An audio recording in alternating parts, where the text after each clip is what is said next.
ایمان چار باتوں سے بنتا ہے میرے دوستو، چار باتوں سے ایمان بنتا ہے. غور سے سن لو، آپ بھی، یہ میڈیا والے بھی. ایمان چار باتوں سے بنتا ہے. ایک، اللہ کے تذکرے کرنا، اللہ کے تذکرے کرنا، اللہ کے بول بولنا، کہ اللہ نے کی قدرت، اللہ کی بنائی چیزوں پہ غور کرنا کہ اللہ نے بنایا ہے، اس کو اللہ نے بنایا ہے، اس کو اللہ نے بنایا ہے. ہر حال کو اللہ سے جوڑنا، ہر حال کو اللہ سے جوڑنا کہ جی ایکسیڈنٹ ہو گیا، اچانک ایکسیڈنٹ، اچانک نہیں ہوا، اللہ نے ایسا ہی چاہا تھا، یہ اللہ کے ہاں تھا معاملہ. یہ کنو آ گئے مارکیٹ میں، کنو آ گئے ہیں، مالٹے آئے، بڑے یار کتنے باغ بن گئے کنو مالٹوں کے. نہیں، یہ اللہ نے بنائے ہیں، اللہ پیدا کرتا ہے ان کو، یہ اللہ بنانے والا ہے. دنیا میں جو کچھ بھی ہوا ہے وہ اللہ پاک کے ارادے سے ہو رہا ہے. آج تک جو کچھ بھی ہوا وہ اللہ نے کیا ہے، آج جو کچھ بھی ہو رہا ہے وہ اللہ کر رہے ہیں، آئندہ جو کچھ بھی ہوگا وہ کون کرے گا؟ اللہ ہر چیز پہ قادر ہے، اللہ قدرت والا ہے. اللہ کی بات بولنا، اللہ کی بات سننا، اللہ کی عظمت بولنا، اللہ کی عظمت سننا، نمبر ایک. نمبر دو، نبیوں کے واقعات پڑھنا، نبیوں کے واقعات سننا. انبیاء کے واقعات پڑھنے سننے سے ایمان بڑھتا ہے، یاد رکھنا، اور کسی سے نہیں ایمان بڑھتا، نبیوں کے واقعات سے ایمان بڑھتا ہے. ابراہیم علیہ السلام نے یوں کہا، قال ابراہیم، ابراہیم نے یہ فرمایا، موسیٰ علیہ السلام نے یہ کیا، یوسف علیہ السلام نے یہ کیا. یہ نبیوں کے واقعات میں نور اللہ نے رکھا ہوا ہے، میں نے نہیں رکھا. ان کے واقعات پڑھنے سے نور.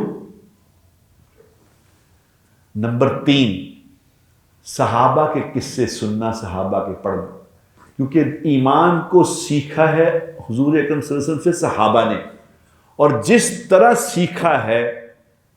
سیکھا ہے قرآن میں اللہ تعالیٰ نے ان کی تعریف کی ہے کہ ایسے لوگ نہ کوئی پہلے آئے ہیں نہ کوئی بعد میں آئیں گے. یہ ہیں وہ لوگ، کلن وعد اللہ الحسنى، ان سب کی مغفرت کا وعدہ کر لیا اللہ نے. جن کی مغفرت کے وعدے آسمان سے ہو چکے ہیں وہ صحابہ ہیں، اور کسی کا وعدہ نہیں ہے. باقی جتنا مرضی کو بڑا پیر آئے اس کا کوئی وعدہ نہیں ہے. صحابہ کے واقعات ہو چکے، وعدے ہو چکے کہ یہ جنتی ہیں سب. کلن وعد اللہ الحسنى، اللہ نے ان سے وعدہ کر لیا جنت کا. ان کے واقعات سنو. خدا کی قسم صحابہ کے واقعات، میں حیات الصحابہ ایک کتاب ہے، حیات الصحابہ، 3 جلدیں اس کی. اللہ کبھی توفیق دے تو وہ کتاب پڑھو، صحابہ کے واقعات، حیات الصحابہ. یہ کتاب پڑھو، ایمان آپ کا یوں جائے گا اللہ کے فضل سے آسمان پہ. نمبر 4، موغیبات کے تذکرے، غیب کی باتوں کے تذکرے، جنت کے تذکرے، دوزخ کے تذکرے، جنت میں یہ ہوگا، جہنم میں یہ ہوگا، حساب کتاب کا دن ہوگا، قیامت آئے گی، ترازو قائم ہوگا، اللہ کے سامنے کھڑے ہونا ہے، ترازو لگے گا، نیکیاں بدیاں تلیں گی، کسی کا نامہ اعمال دائیں ہاتھ میں ملے گا، کسی کا بائیں ہاتھ میں ملے گا. دائیں والے اصحاب الیمین ما اصحاب الیمین، دائیں ہاتھ والے تم کیا، تمہیں پتہ دائیں ہاتھ والے کیا ہوں گے. جب نامہ اعمال دائیں ہاتھ میں ملے گا، جس کو نامہ اعمال دائیں ہاتھ میں ملے گا، یوں ملے گا، تو پتہ کیا کرے گا؟ وہ بھاگے گا اپنے گھر والوں کی طرف. یہ قرآن میں یہ نعرہ لگایا ہے، دیکھو میں کامیاب ہو گیا، دیکھو میں کہتا تھا نا کہ اللہ ہے.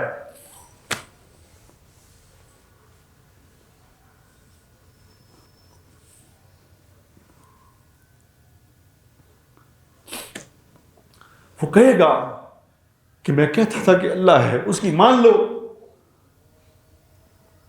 اس کے سامنے جھک جاؤ. جس زندگی کو گزارنے کے لیے نبی پاک صلی اللہ علیہ وسلم نے کہا ہے وہ زندگی گزار لو. میں کہا کرتا تھا نا، یہ دیکھو میرا نامہ اعمال، میں پاس ہو گیا، میرا جنت کا فیصلہ ہو گیا. نعرے مار کے جائے گا وہ. یہ دن آئے گا، ایک دن آنا ہے یہ دن. اللہ ہم سب کو نصیب فرمائے، اللہ ہم سب کا نامہ اعمال دائیں ہاتھ میں عطا فرمائے. اس کے تذکرے تو کرو. ان کے اگر اس کے تذکرے نہیں کرو گے تو اس کو کامیڈی سمجھنے لگ جاؤ، کامیڈی ہے یہ. مذاق ہو رہا ہے یار مولوی سے گلا کر رہے ہیں، یہ کریں گے، پھر یہ کریں گے. یہ 4 چیزوں کے تذکروں سے ایمان بنتا ہے میرے دوستو، ایمان بنتا ہے.